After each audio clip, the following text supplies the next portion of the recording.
Ciao, sono Carmelo. In questi moduli vi parlerò di Business Administration e Management.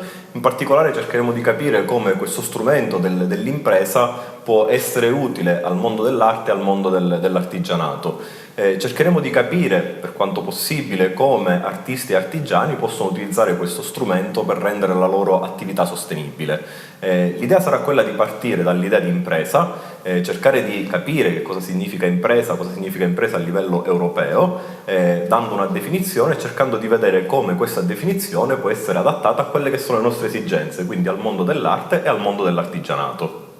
Durante questo primo modulo inizieremo con quella che è la definizione di impresa, cercheremo di capire questa definizione che esiste in Italia ma è un po' valida in tutta Europa, e cercheremo di andare a trattare i punti della definizione di impresa, in particolar modo della definizione di imprenditore, e pian piano scenderemo sempre di più nel dettaglio cercando di vedere come uniformare questa definizione sulle nostre esigenze. Partendo dalla definizione di imprenditore e andando giù, poi analizzeremo quali sono gli strumenti per poter costituire un'impresa e quindi per come rendere questo lavoro dell'arte e dell'artigianato un'attività sostenibile che riesca a produrre anche un reddito.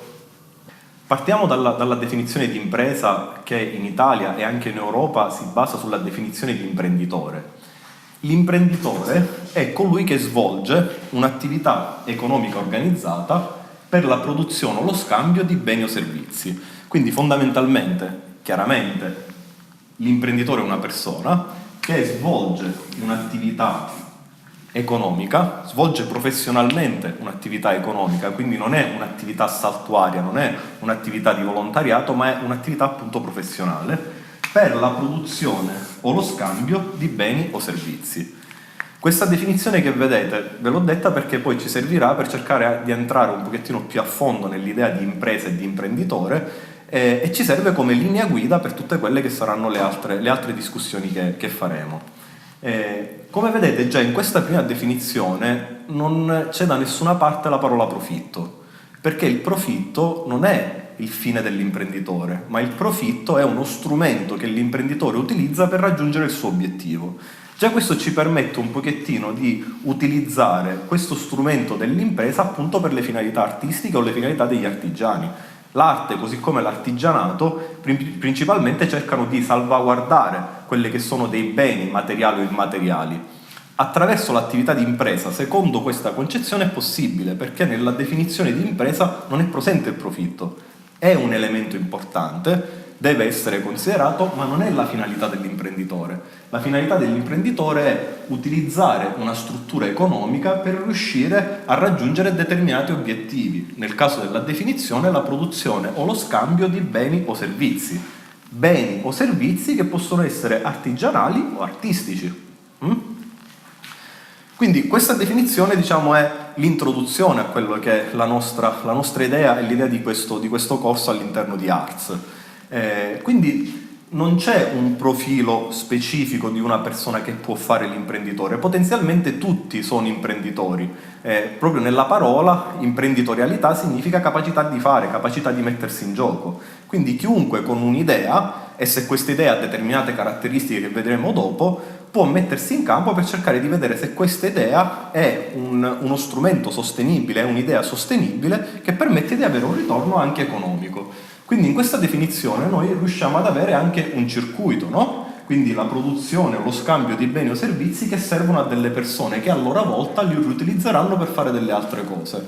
Altro punto importante della definizione di imprenditore è il fatto che nel mondo dell'imprenditoria, nel mondo dell'impresa, non parliamo mai di elementi lineari, ma parliamo di elementi circolari, cioè sono delle cose che si devono andare a riprodurre. La produzione o lo scambio di un bene o servizio servirà a un altro soggetto per produrre o per scambiare a sua volta o per utilizzare quel bene o quel servizio. Quindi un altro elemento importante è proprio la circolarità.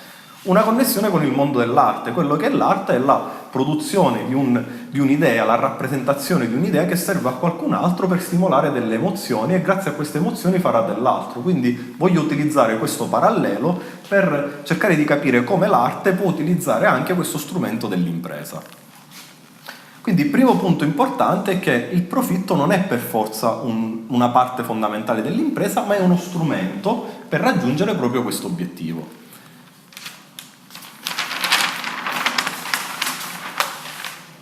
Nella visione classica dell'idea di impresa, l'imprenditore era un soggetto che acquistava beni o servizi da altri imprenditori, li trasformava, li manipolava o li organizzava e li rivendeva ad altri soggetti, che potevano essere degli altri imprenditori oppure dei consumatori finali. Nella visione classica di impresa tutto si riduce a questo mondo qua. Questa visione classica è cambiata, è totalmente cambiata ed è diventata un'altra cosa. Oggi l'impresa non è soltanto questo mero scambio di beni o servizi, che mettono, come dicevamo prima, in connessione questi soggetti soltanto attraverso il denaro.